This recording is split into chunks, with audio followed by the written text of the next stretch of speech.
Good morning and welcome to the Peorian. I'm your host, Paul Gordon. 25 or 30 years ago, East Peoria's identity was mostly that of being the industry-laden neighbor of Peoria. Its largest buildings were factories. Indeed, the largest factories are the world's largest construction equipment maker, Caterpillar. Through the years, much has changed. East Peoria has been showing that it doesn't need to be considered simply a suburb of Peoria. Its leaders have been responsible for that, going after new development and being willing to take risk to get it. Witness the Paradise Casino and surrounding hotels, the Embassy Suites and Convention Center next to the successful Riverfront Retail Complex housing Walmart and Lowe's, and most recently, the Bass Pro Shops. East Peoria is now known as the friendlier city in which to do business and the one that took a lot of business from its big neighbor to the west. East Peoria has established its own identity. Make no mistake about it. And now the city of 23,000 is building a new downtown that will be more befitting a city that has made itself a champion of new and modern development. The roadwork is in, the utilities are set, and now, this year, we will see new structures being built on land that once housed large factories. East Peoria Mayor Dave Mingus is my guest today, and we're going to discuss the multi-million-dollar project, including what it will be called when we come back. Welcome back to the Peorian. My guest today is Dave Mingus, the mayor of East Peoria. Welcome to our show, Dave. Thank you very much. Good to be here. It would appear, sir, that this long-awaited project is well on its way to getting done. Some exciting times in East Peoria right now, I guess? Absolutely. Very exciting. Particularly the next couple months are going to be filled with groundbreakings. Okay. There are several of those. The bank will be very soon, Morton Community Bank, Costco, Target, the library, and then the new Holiday Inn, all coming online here this spring, and roads open, and it's an exciting time in the city of East Peoria. Which road are you talking about? You'll see the roundabout. In fact, the only roundabout in this area that will be open May 1st, actually. Okay. So we're going to be looking pretty good. So are you saying that people will be able to drive onto the site? That's correct. That's correct. While construction's going on? Yes. Mm-hmm. The roadways will be pretty much underway. Now, certain parts of the road won't be open, but people will be able to experience the roundabout and access to Caterpillar on the new roads. How long are we talking about for construction then on some of these? Well, the bridge going over onto Camp Street should be in July. Okay. That will coincide with the Camp Street construction, which if one goes over, they'll see one lane's done on the other side, okay, on the northern side of Camp Street. So all this will come to a culmination as far as roads opening in July of this year. Wow. Now, does this include, correct me if I'm wrong, Washington Street? Washington Street. Is it going to be rerouted a little bit? Eventually it will be. Okay. The new technology, what was called in the formative stages Technology Boulevard, will become Washington Street, and people will have opportunity to come through on the new development. Okay, and now to back up just a second, what's the first commercial building that will be finished? I would say that Costco will be the first commercial building finished, and it's scheduled to be in November of this year. No kidding, that quick. Okay. Now there are always exceptions, and Sure. you know, I never ever take it all the way to the bank until that front door is open and everything is signed, every dot, every T crossed and dotted. However, that's the plan for right now. This Christmas season, they should be open doing business, and we're very excited about that. And then the Target? Costco first. Target will probably be sometime in 2013. Okay. Costco has a very vigorous building program. Within about 125 to 130 days, they want their site open. Wow. They have serious consequences if they are not ready, as far as, you know, a daily fine for the construction people. And I don't believe to date they've had one that hasn't been opened on time. So if all goes well, and we're prayerful of that, we should have a Costco open this year. How many years has this project been in the planning stages? A whole lot of years. It's nice now, and you know, we had faith and we're optimistic someday it will mature into what it's becoming now. However, back in 97, 98, when buildings were being torn down, and then we went through a whole period of time where one would drive by there and see just concrete after Caterpillar. demolished their buildings, and it looked like Beirut. I mean, it was just a horrible sight, and right in the middle of our town. Yeah. And it was really important to us that that we get rid of that we create a different image than that being the center of our town, and we pursued various government grants. We learned very quickly if you want to do something, you're going to have to figure initiatives and do it yourself, because government's not always there, and we pursued every aspect we possibly could, but we're fortunate enough to net a $26 million grant a couple years ago. That was a very good accomplishment, because it was an accomplishment that was partaken of by bipartisan legislation, Republican and Democrat, heavy organizational labor, Illinois Department of Transportation. Everybody really relied behind that project for about 4 or 5 years until it came to the forefront, and that $26 million was realized, and that really thrust it ahead. Okay. Through the years, the original design really hasn't varied much, has it? It hasn't very much, but there's a continual battle to keep it green, to keep it pedestrian friendly. When one gets into retail has kind of like wants to devour everything with concrete, and we want this to be one chance in a lifetime of our downtown, and keep it so it's pedestrian friendly. It's a place where people can meet. It's a place where people can feel good about. They can feel like it's their own. But not just for East Peoria, but for all visitors alike, and that's what the design is. I mean, a pedestrian-friendly plaza and development where folks can bring their families down and enjoy the day. The infrastructure is basically finished. Infrastructure's basically finished. The electricity will be going on soon, and state-of-the-art as far as potential with technology that is possible on the site. I mean, it's ready to go. And briefly, it is almost imperative that you get the infrastructure finished first on a project like this, right? Absolutely. That was part of a difficult era where you're trying to sell something that's not there. Right. But fortunately, people had faith, and it's being developed very quickly now. Okay. When we come back, we'll talk about what the new downtown district may be called. Stay tuned.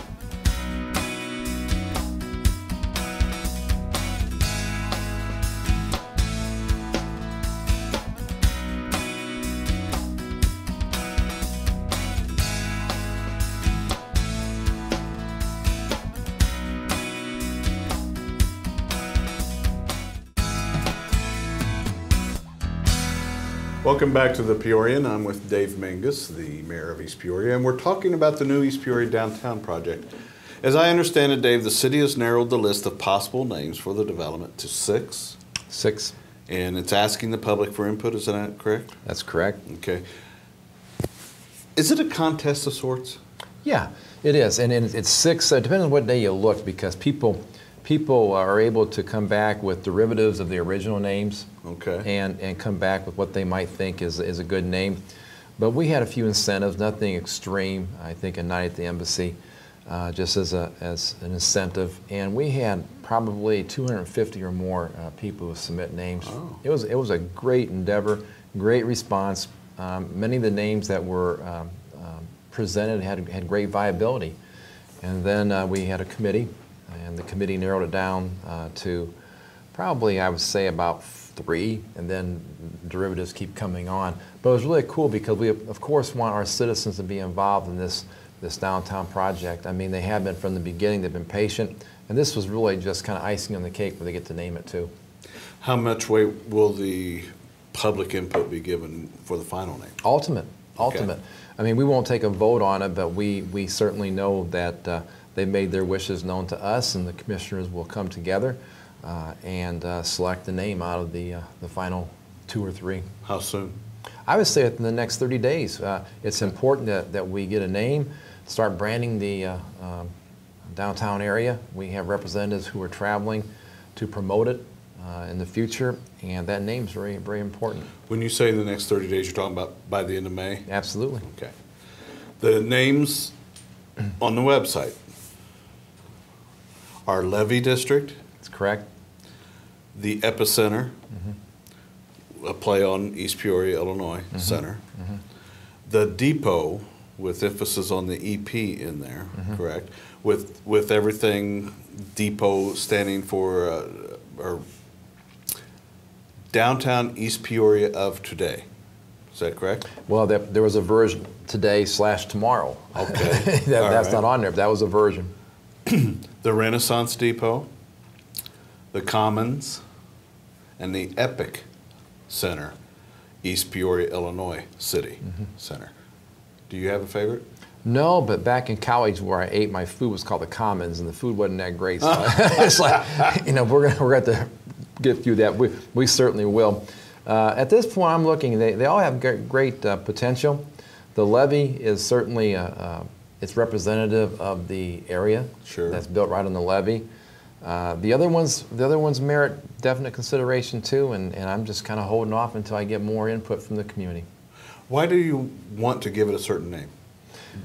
That project. Well, it originally was a 2010 project because Right. they originally thought it might be completed by 2010.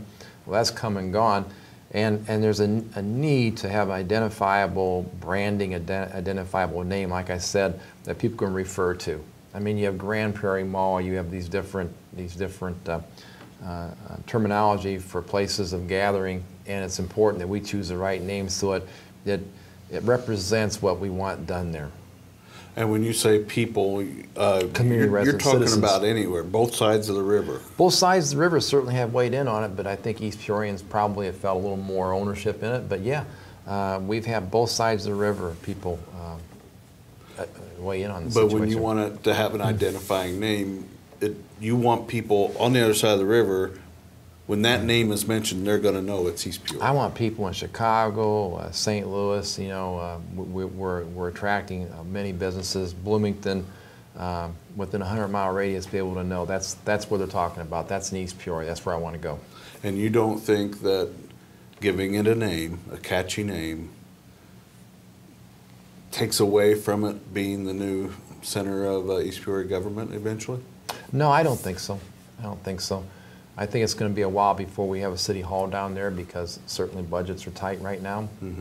But the name is important. I feel that it will just be an identifiable factor people can relate to.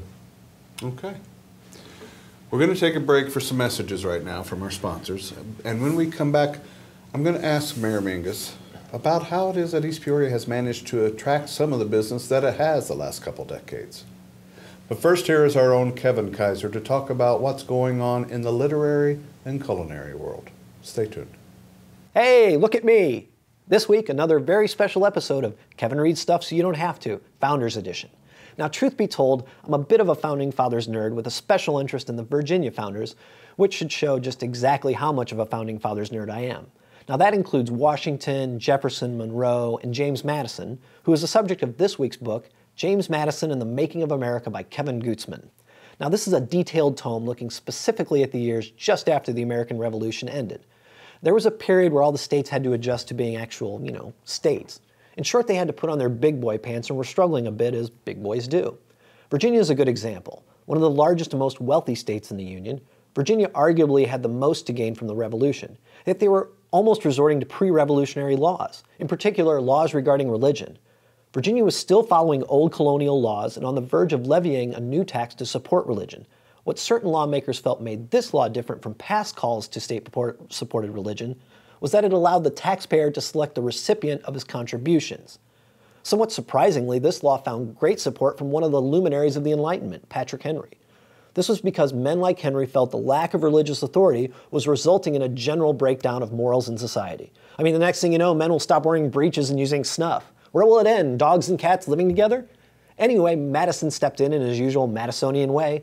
Now, J-Mad had a natural revulsion to governmental support of religion. This was based on Enlightenment thinking, of course, but it was just as much based on reality. Madison remembered full well how the various religious sects persecuted one another before the Revolution and right in his backyard. His contribution to defeating the law became his first great state paper, entitled Memorial and Remonstrance Against Religious Assessments. This piece was quite effective at swaying regular Virginians as well as the various religious sects in the state. How effective? When the next session of the Assembly opened, the bill, which only a year earlier had won an initial vote by 47 to 32, remained tabled and never came to vote. The popular dissent was overwhelming. Now, there's a lot more in this book, including a major portion on ratifying the Constitution where the phrase herding cats might very well have been coined. If not, it should have been, trust me. So there you have it, another episode of Kevin Reads Stuff So You Don't Have To, Founders Edition. And as always, you are welcome. Welcome back. East Peoria Mayor Dave Mingus is here talking about the new East Peoria Downtown project. As we took the break, Dave, right before the break, I brought up other businesses that East Peoria has been able to attract over the last 20 years, even more than that. Getting the city of East Peoria kind of out of Peoria's shadow. It kind of started with the Paradise Casino and Hotel after Peoria kind of rejected it, city of Peoria rejected it. And it's grown from there. Most recently, of course, the Embassy Suites, the Bass Pro Shops. What's the explanation? Why has that happened? Well, I think we pray a lot. there is power there, I believe. Also, East Peoria has, I won't say an aggressive philosophy on development, but certainly an assertive posture on development, and that is when someone comes and is seeking location in our city, we do everything possible to make it easy for them to relocate or to locate in our city, everything. We try to take away all the different potential hardships associated with development and make it the best experience we possibly can, make them feel welcome, and to roll that red carpeting out for the little business, the same we did for Bass Pro. And that seems to really has worked for us in the past, and I think will work for us in the future. Was it a conscious effort? Absolutely. When I meet with somebody in a restaurant over coffee and they say they want to meet to discuss relocation of their business, and I ask, can you wait 2 weeks? And they say no, and I say, well, how about tomorrow? And we can assemble our team within 24 hours to meet with them. That makes a difference. When would you say it started? 20 years ago, 30 years ago? I say it started 20 years ago. That's right. I mean, we've had progressive administrations, we've had progressive mayors, in a community that's really been very, very tolerant and progressive as well. Do you think that you were not on city council when it started, were you? Not when it originally started. I've been on now for 17 years. Okay. Was it a situation where somebody said, look, we don't need to be just a suburb of Peoria. We can do this stuff ourselves. We can become a city with its own identity. Is that how it happened? No, and it went from there? I don't think anybody related that the suburb of Peoria. What I think it was is what it was and is the city of East Peoria. We didn't have a very good image, and you know that to be true as far as we had many bars, and I don't mean to put them down, but we had very little attraction in our town, and we were known for that. And I think there was a collected effort by administrations that say, we want to change the image. We want East Peoria to be different. We want our citizens to be proud. We want our citizens to be proud. I can recall years ago going to a game and these kids put bags over their head and started calling our kids white trash. And that's pretty stunning. This is years and years and years ago. And anger is the first thing that came about. And the second thing is that, you know what? This town, we need to shape it up, and I think Mayor Spindler all the way up through myself have had a commitment and more than just a desire. I mean, we're invigorated to have our citizens proud of our community, and they are that now. Are they? Mm-hmm. All the way down the line, do you think? I believe pretty much so. I mean, when I meet every day at the coffee shop, and I have citizen input every Wednesday, and it's amazing how many people will come into me and thank us for the development. They're proud. People come back and say, this isn't the same town I left. And you know, the development is good, but that's not the go. The go is that we're going to have economic resources to provide the best services for our citizens. That's what the go is. Economic development is nothing more than the vehicle to pursue that, and it's a feel-good pursuit. Okay. Would you credit any one person for anything? No, one person couldn't have done what we did. I credit great foresight by my predecessors and councils of the past, and as I said, organized labor and the legislators who really conspired with us it takes a real effort to have a town grow like East Peoria has, and I wasn't minimizing Prairie either, because to land Bass Pro and Costco, I mean, who would ever think that they'd come to East Peoria? I mean, that's out of 56 stores, the 57th was East Peoria's Bass Pro. Very fortunate. Now, we've been talking about commercial growth. Have we seen residential growth in East We've Peoria? actually seen residential growth have a bit of a spike, but in '08 on, the economy hit us there too. And we're not unlike any other community. We would like to have more residential growth than what we do right now. Briefly, what's your relationship with what's the city of East Peoria's relationship with the city of Peoria? Oh, Jim Artis is a good friend. Jim Artis, if he needs something today, support or Peoria, I'd be there. East Peoria is a different form of government. We're a commissioner form of government. We have 5 people. It formed in Galveston back after a hurricane, and it was established for development then. And that has helped us now. We don't have as many mountains to move. Jim Artis, Peoria. Peoria is the big attraction. We're a region. No one should ever think that any city within this region operates independently. We need each other, and we certainly appreciate them. Thank you. Thank you, sir.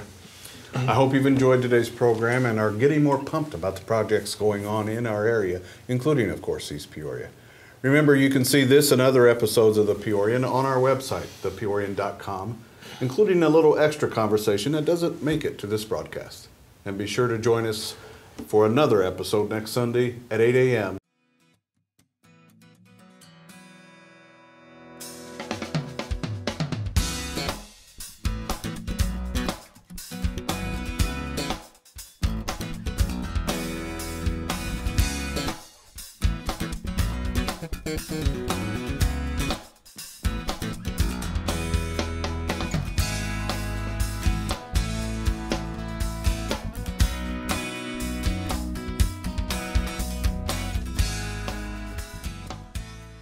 Música